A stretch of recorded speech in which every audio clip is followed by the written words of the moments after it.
ሙእሚኖች እንዲሰሩ እንዲጥሩ ትልቅ አነሳሽ መልእክቶችን አስተላልፏል። እንዳለመታደል ሆኖ አሁን ያለው ወጣት ተተኪው ትውልድ ረፍትን የወደደ ስንፍናውን ጃኬቱ ያደረገ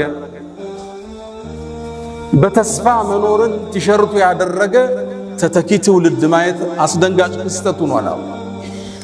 በህልም የሚኖሩ ሳይሰሩ መክበርን የሚመኙ በሐሳብ የናወዙ በሱስ የተበከሉ ወጣቶችን ማየት የነገ ተጨባጫችን አስፈሪ እንዲሆን ያደርገዋል። ሳይሰሩ መክበር ዌልዝ ዊዛውት ወርክ ያለ ሥራ መክበር ቁጭ ብሎ ማለም አየር ላይ ዝም ብሎ እንደሚታፈስ ማሰብ በሰፈነበት አዲሱ ትውልድ ውስጥ ዛሬ በዚህ ሚንበር ላይ ስለ ሥራ ለፍተው እንዲያድሩ በላባቸው እንዲያድሩ ልናሳሳቸው ግድ የሚለን ወቅት ላይ ደርሰናል። አብዛኛው የሚያጓጓ ወጣት አለባበሱ የሚያምር ቁንጅናው የሚያምር ወጣት ሥራ የለሽ ሆኖ እንደማየት የሚያሳዝን ነገር የለም። ሰይድና ዑመር ኢብኑል ኸጣብ ምን ይላሉ? እኔ አንድን ወጣት አይዋለሁ፣ ቁመናው መልኩ ያስደስተኛል፣ በጣም እገረምበታለሁ።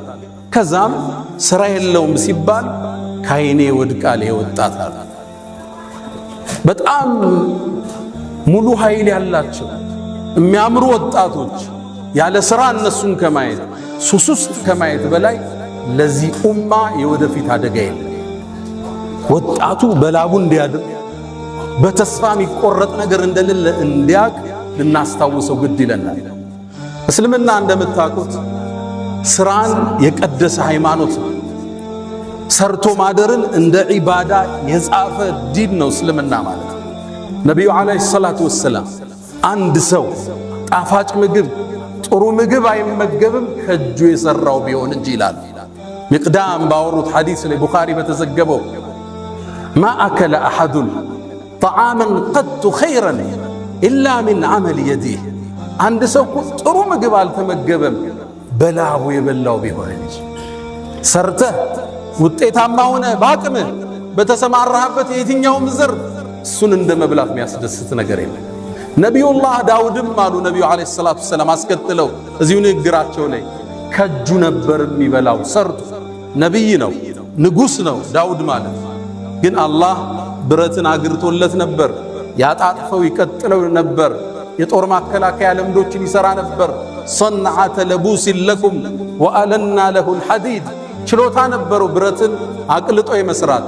ከዛ ይመገብ ነበር። ሙስሊም ላይ በተዘገበው አቡ ሁረይራ ባስተላለፉት ነቢዩላህ ዘከሪያ ታላቁ የአላህ ነቢይ አናጺ ነበር ይላሉ ነቢዩ ዓለይሂ ሰላቱ ወሰላም። ማ ሚን ነቢይን ኢላ ወረዐል ገነም፣ ምንም ነቢይ አላህ አላከም ከብት የጠበቀ ቢሆን እንጂ። ሰርተው ያድሩ ነበር ነቢያቶቹ።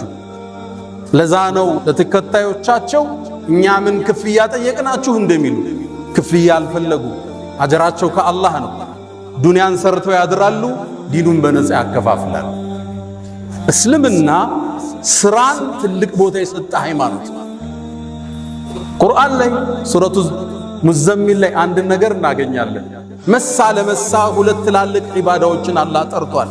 ወአኸሩነ የድሪቡነ ፊል አርድ የብተጉነ ሚን ፈድሊላህ ወአኸሩነ ዩቃቲሉነ ፊ ሰቢልላህ አለ። ሁለቱን መሳ ለመሳ ጠራቸው። ከፈሎቹ አሉ በምድር ተበትነው የአላህን ሪዝቅ ለመፈለግ በንግድ የወጡ፣ ሌሎቹ ደግሞ አሉ በአላህ መንገድ ትግል ለማድረግ የወጡ። ሁለቱን እኩል መጥራቱ ይላሉ ሙፈሲሮቹ ለመነገድ ከጅሃድ ጋር ማቀራረቡ እስልምና ለንግድ ለሥራ የሰጠውን ቦታ እናያለን። የአላህ ምርጥ ባሮች የሚገኙት የሥራ ሜዳው ላይ ነው። ሪጃል አላቸዋል። የኔ ጀግኖች ባሮች እነዚህ ናቸው።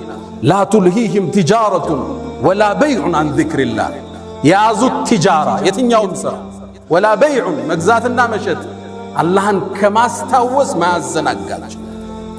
የት ነው የሚገኙት? ሥራ ላይ ናቸው። በላብ ነው የሚያድሩት። የዘመድ ብር ከአሜሪካ አይጠብቁም። ከእናት ኪስ ተወስዶ ጫት ተቅሞ አይታደርም። ሪጃል አላቸዋል። የኔ ጀግና ባሮች እነዚህ ናቸው። ንግድ አላህን ከማስታወስ ማያዘናጋቸው። ግን የት ውስጥ ነው ያሉት? ንግድ ውስጥ ነው ያሉት። እስልምና ሰርቶ ማደርን ትልቅ ትኩረት ነው የሰጠው። ሐታ ዛሬ ያለንበት ቀን ሳምንታዊ ዒዳችን ነው የውሙል ጁምዓ። በዚህ ቀን እንኳን ስራ እንድንሰራ እስልምና ትልቅ ማነሳሻን አድርጓል። ያ አዩሃ አለዚነ አመኑ፣ ጥሪው ይሄ ነው፣ እንስማው።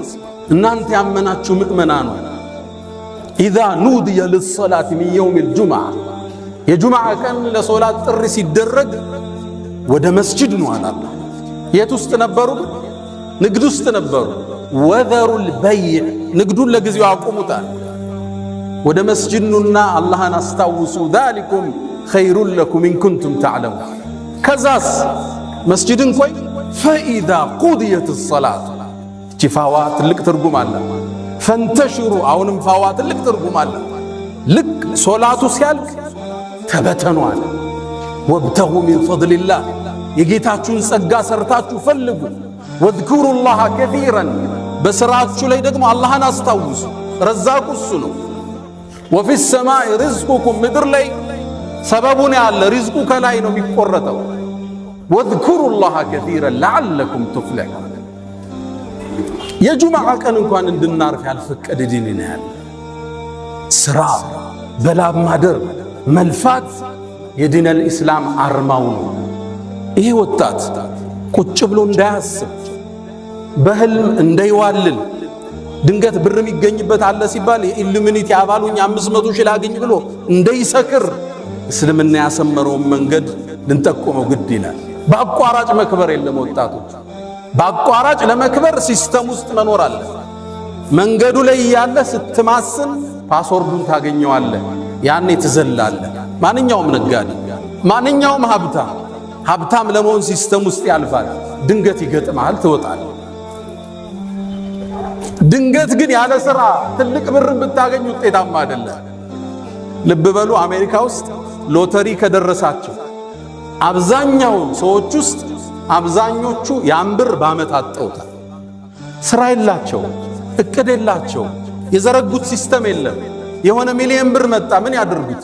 መኪና ስትገዛ ስትቀይረው፣ ቤት ስትገዛ ስትቀይረው ብሩ የለም። ሲስተም ውስጥ ካለ፣ የሥራው መስመር ላይ ካለ ያን ብር እዛ ውስጥ ነው የምትከተው። ቡስት ያደርጋል፣ ይሰፋል። ዝም ብሎ መክበር የለም። ወጣቶች እንዳታልሙት። ሥራ አድካሚ ነው። 10 ሞክረህ አንድ ነው የሚሳካል። 10 ፕሮጀክት ሞክረህ አንዱ ይሳካል። እንዲህ ነው የንግዱ ዓለም የሚኖር። አንዱ ሲወድቅብህ፣ አንዱ ስታክ ሲያደርግ፣ አንዱ ስትነሳ፣ አንደኛው ላይ አላህ ይረዝቃል። ሥራ መልፋት፣ በላብ ማደር ወጣቱን ልናስታውሰው ግድ ይለናል። በእስልምና ታሪክ የእኛ ተምሳሌቶቻችን የነቢዩ ዓለይሂ ሰላቱ ወሰላም ሰሓቦች ናቸው። ቁል አልሐምዱሊላህ ወሰላሙን ዓላ ዒባዲሂ አለዚነ እስጠፋ። ቁል አልሐምዱሊላህ፣ ምስጋና ለአላህ ይሁን፣ ወሰላሙን፣ ሰላምም ይስፈን፣ ዓላ ዒባዲሂ አለዚነ እስጠፋ፣ አላህ ለመረጣቸው ባሮቹ። ሐሰኑል በስሪ ምን ያለ? እዚህ የተጠቀሱት የነቢዩ ባልደረቦችን ነው አለ ሰለላሁ ዐለይሂ ወሰለም። እነዚህ የኛ ሞዴሎች ናቸው። ከ10ሩ አንድ ቦታ ላይ የጀነት ከተባሉ ሰሓባዎች ውስጥ 6ቱ የዛ ዘመን መልቲ ሚሊዮነሮች ነበሩ። ዛሬ አንዱን እናውሳ። ዑስማን ብኑ ዓፋን ረዲየላሁ ተዓላ ዐንሁ። ዑስማን የነቢዩን 2 ልጆች ያገባ ዙኑረይን አማቻቸው ነው። በ2 ልጅ ይዛመዳቸዋል። ዑስማን 3ኛው ኸሊፋ ነበር። ዑስማን ቀብር ሲያይ እምባው የማይቋረጥ የአላህ ባሪያ ነበር። ዑስማን ሌሊቱን ሙሉ ቁርአንን አኽትሞ የሚያድር የአላህ ምርጥ ባሪያ ነበር። አመን ሁወ ቃኒቱን አና አለይል የተባለው ሰሓባ እሱ። ዑስማን ነቢዩ ዓለይሂ ሰላቱ ወሰላም በተደጋጋሚ የጀነት ያሉት ነው። ጀነትን ከነቢዩ እጅ የገዛ ሰሓባ ነው ዑስማን። ነቢዩ የተለየ ክብር የሚሰጡት ሰሓባ ነው፣ ተከታያቸው። አንድ እናታችን አይሻ ምን ትላለች? ነቢዩ ዓለይሂ ሰላቱ ወሰላም ቤታቸው ቁጭ ብለው አቡበክር መጣ፣ የሆነ ጉዳይ ሊያማክራቸው ገባ፣ አውርቷቸው ወጣ። ዑመር መጣ፣ እንደተቀመጡ ነው አወሩት። ከዛ ዑስማን ሲገባ ባታቸው ተገልጦ ነበር። ሁለቱ ሰብሰብ ባረጉትና ተስተካክለው ቁጭ አሉ።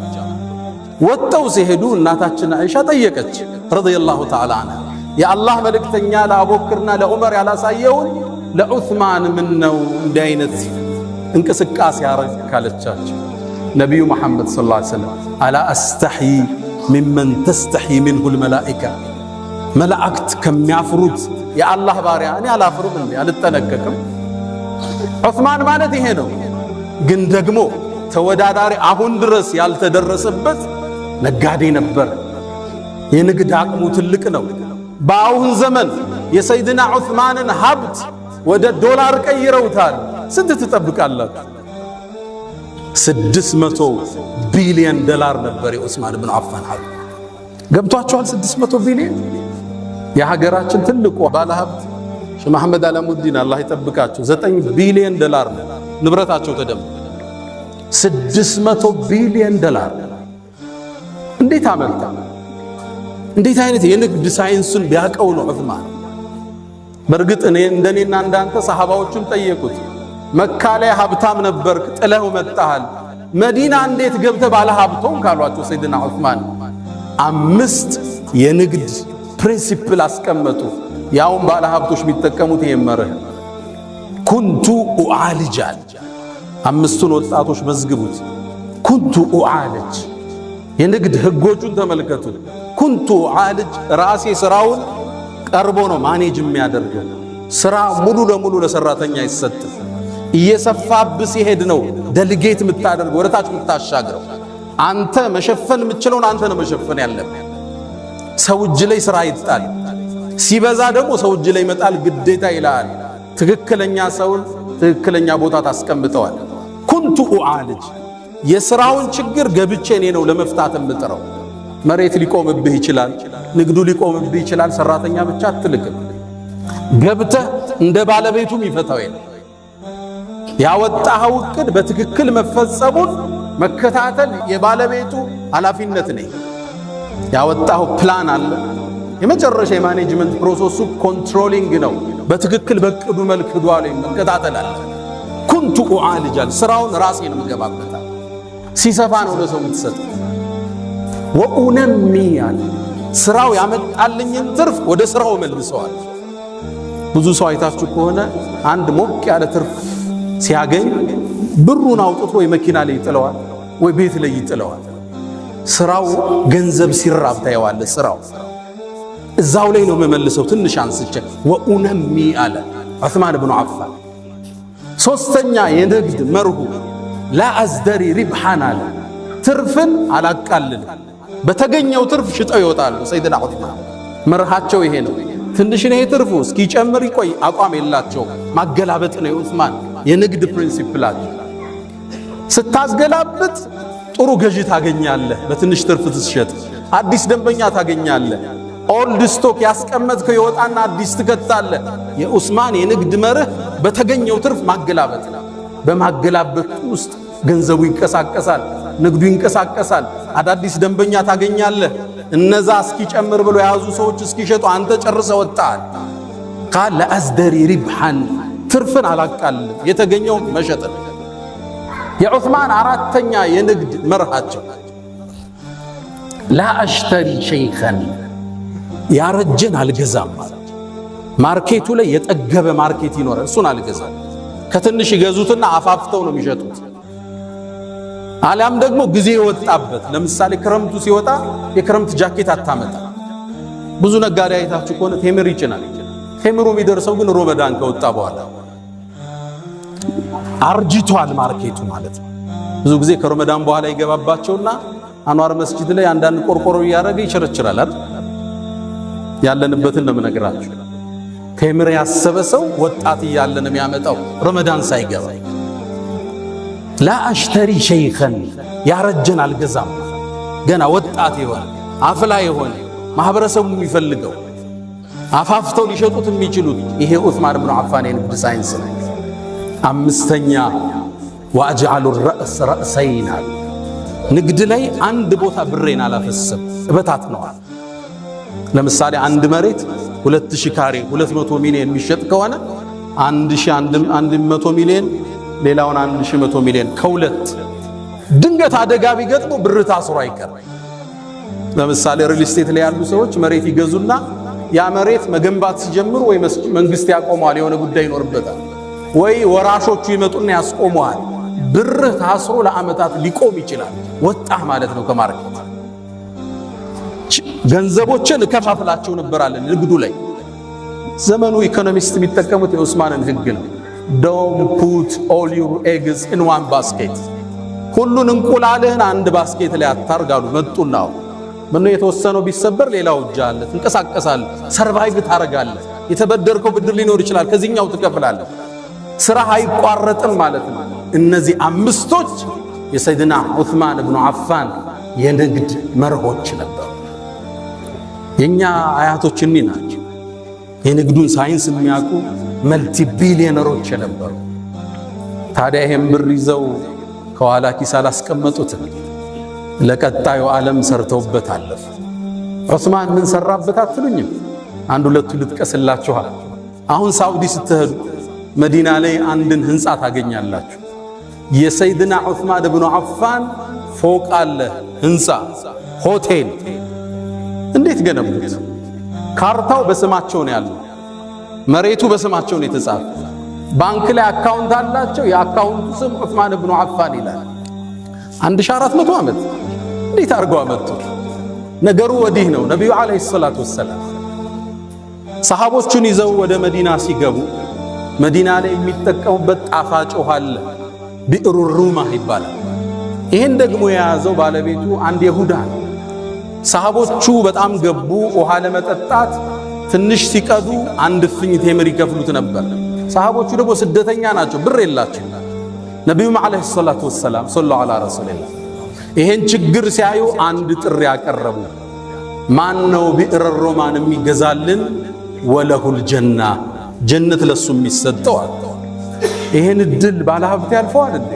ሰይድና ዑስማን ሄደና ይሁዳውን ጠየቀው፣ ልግዛህ ምንጩን ጉድጓዱ ውሃውን አሉ። ያ ደግሞ ትልቅ ብር የሚያገኝበት በጭራሽ። እሺ ግማሹን ልግዛህ። ግማሹን ሲለው ያነ ይሁዳ ዑስማን ንግድን ስለሚያውቅ የበለጠ ያሳድግልኛል ብሎ ተስማማ። ግማሹን ገዛው። ዑስማን ግን ይሁዳው ያልጠበቀውን ነገር አደረገ። ግማሹን ቀን አንድ ቀን የይሁዳው ነው፣ አንድ ቀን የዑስማን፣ የሱን ቀን ነፃ አደረገ። ሰደቀ። ሙስሊሙ ይመጣል፣ ይጠጣል፣ ይዞ ይሄዳል፣ ያጠባል እንደ ልቡ። የይሁዳው ቀን የሚገዛው አጣ። እንደተበላው ወቀው። ዑስማን በቢዝነስ እንደበለጠው ገባው። ይሁዳው መጣና አንተ ዑስማን ወይ በቃ ሙሉን ጠቅልለዋል። 20,000 ድርሃም አውጥቶ ያንን ሙሉ ጉድጓድ ውሃ ገዛና ለሙእሚኑ ወቅፍ አረገው። ለነብዩ መጣና የአላህ መልእክተኛ ይሄው ይሄ ጉድጓድ ውሃ ለአላህ አድርጌዋለሁ አላቸው። ጀነትን ተረከበ። ያነ ወንዝ ዙሪያ ላይ ያነ ምንጩ ጥግ የተተከሉ የቴምር ዛፎች አሉ። 1500 ደርሰዋል። ለአለፈው 1400 ዓመት ከነዚህ ዛፎች ቴምር እየተቆረጠ ገቢው ግማሹ ይቀመጥለታል፣ ግማሹ ለየቲሞችና ለምስኪኖች ይሰጣል። በሂደት ዑስማንያዎቹ ሲያስተላልፉት አለ ስዑድ ጋር ደረስ። ያሁኑ ሳዑዲ ላይ ብሩ አለ፣ ምን ይደረግ? መሬት ገዙበት፣ ፎቅም ገነቡበት። አሁን ይሄ ፎቅ አለ። በአመት ውስጥ ይሄ ፎቅ 50 ሚሊዮን ሪያል ገቢ አለ። 5 ስታር ሆቴል ገቢው ወቅፍ ነው ለአላህ ፊሰቢልላህ። በኢትዮጵያ ወደ 2 ቢሊዮን በየአመቱ ያስገባል ይሄ ፎቅ። ግማሹ ለምስኪኖች፣ ግማሹ አካውንት ላይ ይቀመጣል። የዛሬ 1400 ዓመት የነበረ ባለ ሀብት አሁን ሐረም ላይ ፎቅ አለ። ምን ትላላችሁ? ንግዱ እንዴት ነው የነገዱት? እንዴት ነው ሰርተውበት የሄዱት? አላህ ከነሱ ጋር ጀነቶች ይሰብስባል። ትልቁን ማዕረግ ያገኘበትን ክስተት ልንገራችሁ። ነቢዩ ዓለይሂ ሰላቱ ወሰላም እንደምታውቁት ከሩሞቹ ጋር የመጀመሪያ ያረጉት ፍልሚያ አለ። ገዝወቱ ሙዕታ ላይ ኻሊድ ሰራዊትን ይዞ ተመለሰ። ሩሞቹ ሙስሊሞችን እንደሚዘምቱ ሲታሰብ መልእክተኛው ዓለይሂ ሰላቱ ወሰላም አሁን ከአረብ ውጭ የሆነ ጠላት መጥቶብናል፣ ሰራዊት ላስታጥቅ ብለው ተነሱ። ይሄን ዲን ለማጥፋት ያልተሞከረ የለም። ከመነሻው ሊያዳፉ። ከዛም ሰራዊት አደራጁ። ሰራዊቱን ካደራጁ በኋላ ትጥቅ ጎደላቸው። ፈረስ የለም፣ ግመል የለም፣ ጦር የለም፣ ጋሻ የለም። ምን ያርጉት?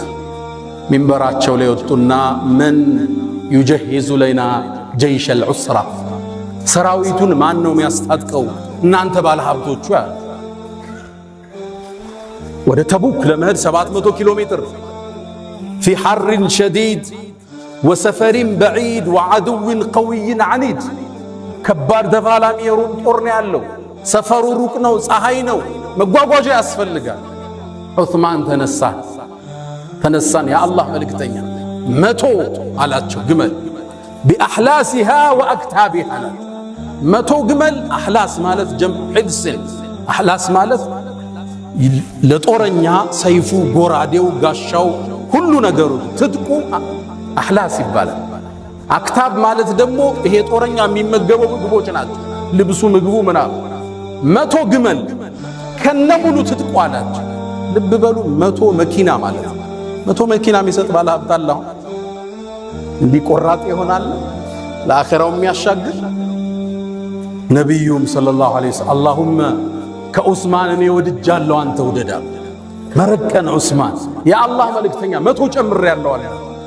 አላህ ወይ እኔ ከዑስማን ወድጃለሁ አንተ ውደዳ። የአላህ መልእክተኛ ሌላ 100 ጨምሬያለሁ አለ ከነሙሉ ትጥቁ። ነቢዩ በጣም ደስ አላቸው። ዞር አለና 1000 የወርቅ ሳንቲም ይዞ መጣ። እጃቸው ላይ አፈሰሰው። ነቢዩን ዓለይሂ ሰላቱ ወሰላም የአላህ መልእክተኛ ይሄን የወርቅ ሳንቲም አነሱላህ እያገላበጡ ማ ضر ዑስማን ማ ፈዐለ በዐደ ልየውም። ዑስማን ከዚህ በኋላ የሚሰራው ወንጀል አይጎዳው። እንኳን ወንጀል ማይሰራው ማ ዐላ ዑስማን ማ ፈዐለ በዐደ ልየውም። የፈለገውን ይስራ ከዚህ ሐሰና ጋር ቢጋፋ ወንጀል አይመጣ። መረቀን ዑስማን። ከዛም ተመለሰና 300 ላይ ቆመ፣ 900 አደረሰ። 50 በሬ ጨመረበት። የሰጠው ማለት የሰራዊቱን አብዛኛውን ፓርት የሸፈነው አንድ ባለ ሀብት መልቲ ቢሊየነር ዑስማን ብኑ ዓፋን። ቀደምቱ ትውልድ የእስልምና ስዕል በትክክል ገባቸው። ከሰው እጅ መቀበል ተጸየፉ። ከላይ ሆና የምትሰጥ እጅ ከታች ከምትቀበል ትበልጣለች ሚለውን የህይወታቸው መንገድ አደረጉ። በላብ አደሩ። ሰርተው ደክመው ወድቀው ተነስተው ተጉዘው ተሻግረው አቋርጠው በረሃውን ድልድዩን ወንዙን ተሻግረው በላብ አደሩ። ይሄን ያመጡትን ብር ጀነትን ገዙ።